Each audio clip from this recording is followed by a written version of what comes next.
I first heard of the idea of creating a leadership user's manual when I read an article by Adam Bryant in the New York Times called "Want to Know Me? Just Read My User Manual."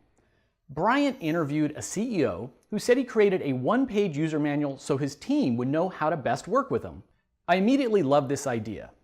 We all have different personalities, different communication styles and habits, and even quirks. Rather than struggling through our differences, what if we tried to share it all up front? To create my own user manual, I started by thinking about the design.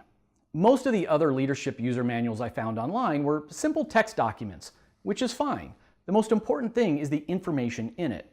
But I tried to add a touch of humor, and I thought I would try to mimic the user manuals that come with actual appliances. So I Googled manuals for refrigerators and dishwashers, and I used their layout, their design, as inspiration. Now, I'm not a graphic designer, so I just did the best I could using PowerPoint. Most appliance user manuals have an illustration of the appliance with numbers and lines pointing to its different components. To achieve that look, I found a free tool online to turn a photograph of me into line art. I added some numbered elements and used a simple Arial font throughout. Where most other user manuals have a section on do's and don'ts, I stuck with the appliance manual theme and used danger symbols to round out the look. I titled my document User's Manual Kevin Kruse Model 5.1 as a joking reference to my age of 51, but then it occurred to me that it would be a good exercise to update the manual each year. After the basic design, it was time to add my personality traits. Most people creating a user manual just reflect on their strengths and weaknesses, likes and dislikes, and some quirks that they have some self-awareness of. In my case, over the last 30 years, I've been poked and prodded a dozen different ways. So in trying to be as authentic as possible, I decided to use the third-party objective data, which is probably more valid than my own self-awareness. I had data from MBTI, the Big Five personality profile, Insights Discovery, and Clifton Strengths Finder. I also felt it was important to include my personal mission statement. My 10-year mission is to spark 100 million leaders around the world. Now, not everyone has a personal mission, but I think understanding your boss's deeper motivation or long-term goal can truly help you to understand why they do the things they do. When it comes to strengths and weaknesses, there's an inherent problem in that most of us have very low self-awareness. Do you just think you know what your weakness is, or is there some level of objectivity to it? In my case, I just lifted the verbatim descriptions from those personality assessments I had taken. If you don't have this information, you might look back at the comments from your prior annual reviews, or maybe just ask 5 friends or colleagues who you trust to give you some real feedback. Next, I wrote some notes on my preferred work style. Now, this is probably the most helpful thing you can share with your team members. Are you a morning person?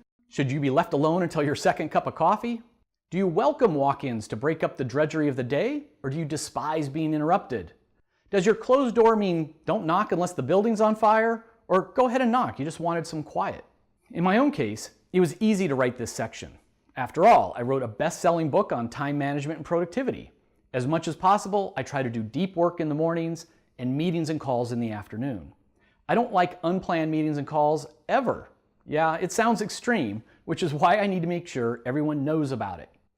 It's nice to include a list of do's and don'ts. Now, as a variation of this section, to stick with the appliance design, I just called mine warnings and known defects.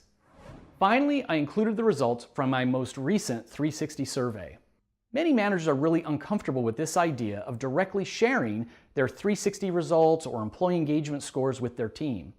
They don't want to admit where they're falling behind, or they don't want to appear fallible. And it is hard to hear constructive feedback from others. But there can be no great leadership, no great team performance without a foundation of trust. And vulnerability builds trust. If I share my weaknesses, if I share my developmental areas and my past failures, we'll be more likely to be honest and forthcoming with each other in the future. Creating my leadership user's manual was a powerful exercise. It reminded me of my own unique profile and catalyzed a conversation with my team about work styles and how we can all work together to maximize team outcomes. I encourage you to make one for yourself. You don't have to do a fancy layout, you can just use bullet points. And even if you don't share it with anyone, It's a good self-reflection exercise.